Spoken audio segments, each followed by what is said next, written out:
When you first joined law enforcement, was this even an idea on the playbook?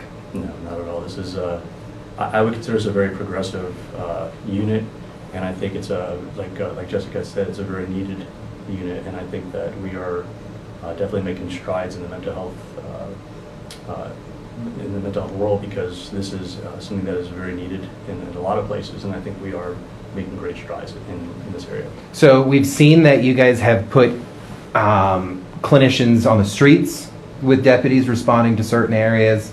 What have we seen come out of that? I don't want to say have we seen results, because you can't really judge a result, because I think each thing is circumstantial, and if someone feels they had a good encounter, even with no follow, I think that's a great result. But what have you guys seen, not necessarily what we're talking about today, but for that first part, putting people like you with your skills, with law enforcement officers like you with your skills together, what have we been seeing out on the streets?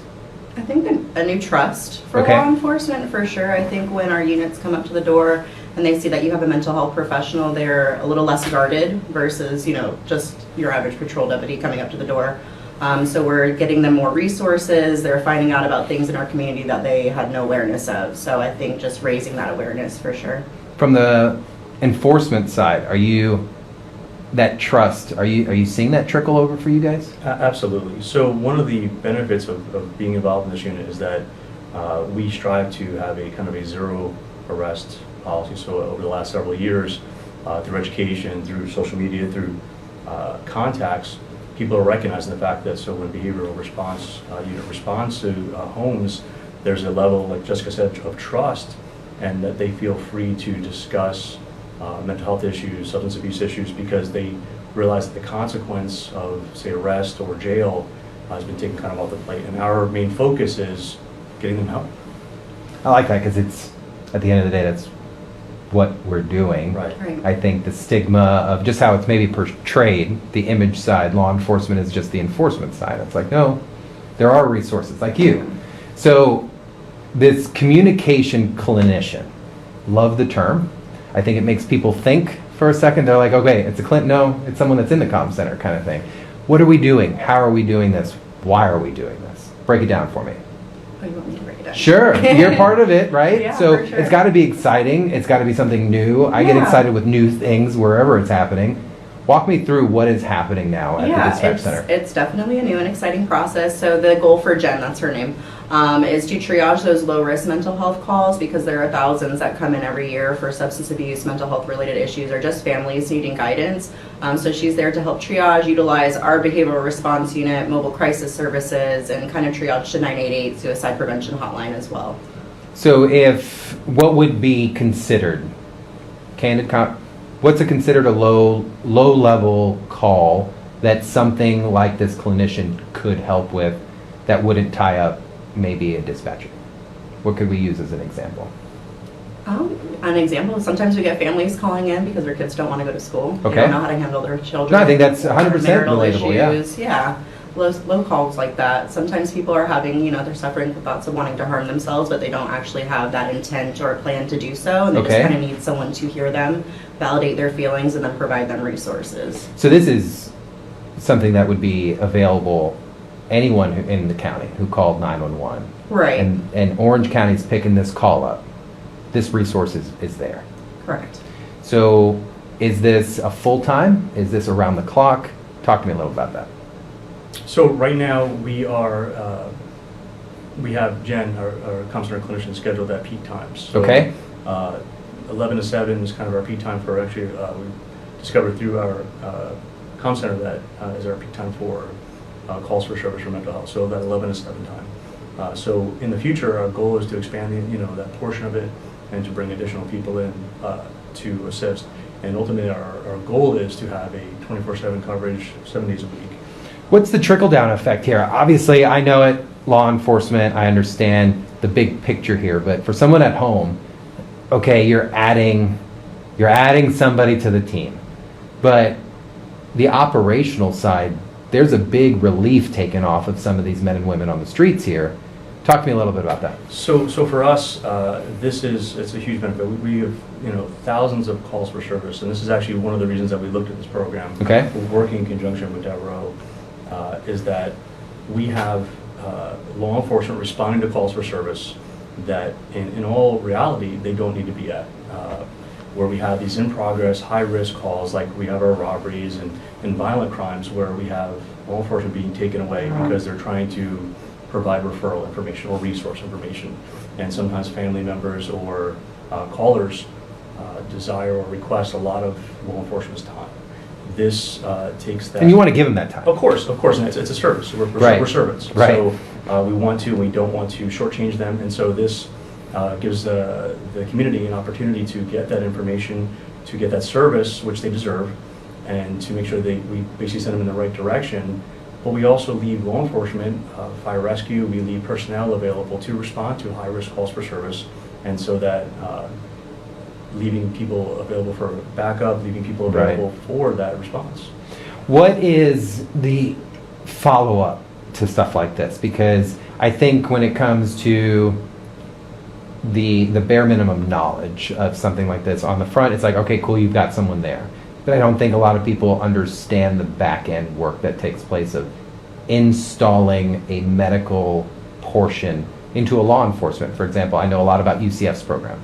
I know you guys recently recruited a former UCF counselor to your team out here, which is awesome because they're great staff. What is OCS doing afterwards? Maybe something that would be recognized, okay, this was a caller, we were able to find resources, but it's someone we need to watch a little bit. What's that follow-up like? Great. So we have an information system, the behavioral information system, where, say hypothetically, if we weren't able to handle that call and patrol went out there, they're all inputting that information in there. So our behavioral response unit, our clinicians are going back through and following up on these calls, making sure that they got the resources, that they were linked. So Jen has that ability to input into our system as well, and she notifies management that we have somebody that could use follow-up. So there is a That database for you Correct. guys to monitor, follow up almost randomly, really, to check in. Correct. I think it'd be pretty nice if time of crisis and all of a sudden 2 weeks later, OCSO's just calling to say hi and check in on you kind of thing. We also have pamphlet cards too that have a QR code that give a little bit more immediate access to reach out or provide inquiries too that we distribute out to patrol. Our units have them, so they're always able to contact us if they need to. So curve question, how's this funded? At the end of the day, you guys are bringing in resources here. How is this funded from the sheriff's office perspective? And it's more or less, I know there are funds for stuff like this, but someone's going to ask, hey, we've got deputies on the street. Where does the funds like this really come from? So through the county, through Orange County, through our mental health portion, this was funded through assistance through Orange County through mental health. So there is a priority for it. Absolutely. I could think even right when I joined News in 17, this was we talked about stuff like this. Every major chief or sheriff was like, I want to do stuff, but only in the past few years we actually see it happen. What's the future of a unit like this look like when it's reached its capacity of doing what's it look like perfectly to you guys? So I don't think it can ever really reach capacity because there is such a large area. So we are constantly growing. Okay. So behavioral response unit is constantly growing. This is a very new program, so it can only get bigger. It can only get better. One of the futures for this is we have a goal for internal training. We have a goal where we have someone in the comm center, so we've in the comm center. But as you know, dispatchers go through the same stresses we do, the same traumas we do. Absolutely. So her long-term goal, or the comm center clinician's long-term goal, is to assist with, crisis intervention, with trauma-related calls, with follow-up to make sure their mental health is also in check as well, because it's a very stressful job, and there's also a long-term purpose for that as well. We have teams in place now through BRU, our core responder teams, but ultimately we're going to need additional. I mean, we're getting bigger, but it's a long-term goal. I mean, like I said, and as you know, mental health, substance abuse, homelessness, it'll never go away, and we're constantly, battling that. And as we continue, it'll only continue on. So I don't think it will ever max out. It'll never max out. It's improbable that it'll ever max out. We can only deal with the issues at hand. Almost different olive branches as we continue, just grow a different limb and figure out how to do it. From your perspective, ma'am, do you see this almost increasing a base level dispatcher's knowledge of how to handle situations? Because you think you're adding a counselor or a clinician to an environment. They're not getting the dispatch training. Right. The dispatcher is not getting that exact same training as the clinician. Do you see a future of sharing of knowledge with each other, like of almost an understanding, like, man, I heard the clinician say this the other day. I may not need the clinician, but I could use those skills on this call right now. Definitely. So Jen actually got the chance to sit through their academy a little bit while she was doing That's her really training. awesome. So they were already in there back and forth exchanging knowledge. So we got ideas from them on stuff that they want to see in training. So stress management, coping skills, how to establish rapport. Because I know that they only have a certain time limit when Right. they're taking those calls. So they want to be able to kind of provide the best quality service and customer care as well. I love the platform sharing. I'm big into that. I hate when some agencies or people are like, well, this is my knowledge and we're not sharing it. But I think it's almost like baking. You're mixing all these ingredients Right. together to get this awesome product. And I can appreciate a behavioral unit expanding, especially putting them out on the streets, in the comm center. Now, I'm not dumb, and I don't think every call needs a civilian out on scene, but I think where they're showing up, you guys are showing results out of that. Right. Are you seeing a decrease in repeat responses because of BRU? Yes, so we are. And so with that, the actual law enforcement response, the decrease has happened because of the actual follow-up and resources that are offered. Love it. We're looking long-term. And so for the co-responder teams, for the clinicians, once there is, if someone does have a psych eval or one-time law enforcement contact, it's our responsibility as far as the co-responders to conduct that follow-up. And so the ultimate goal is to make sure we don't have, repeat law enforcement contacts, because for a multitude of reasons. So Right. we're looking at that, and that is helping lower the habitual repeat law enforcement calls for service. I love seeing the medical side of the private sector partnering with public law enforcement. I think there's benefits to be had all around. Yeah. So if there was anyone, we'll just wrap it up here like this. If you're not looking maybe in crisis or to call 911, but you've become aware that OCSO has a BRU unit or a BR unit, is there a way for them to get in touch with you directly without going through a comm center? I don't know our office line off the top of our head. Well, no, I'm just saying, Yeah. but Yes. Yes. so they don't have to call 911.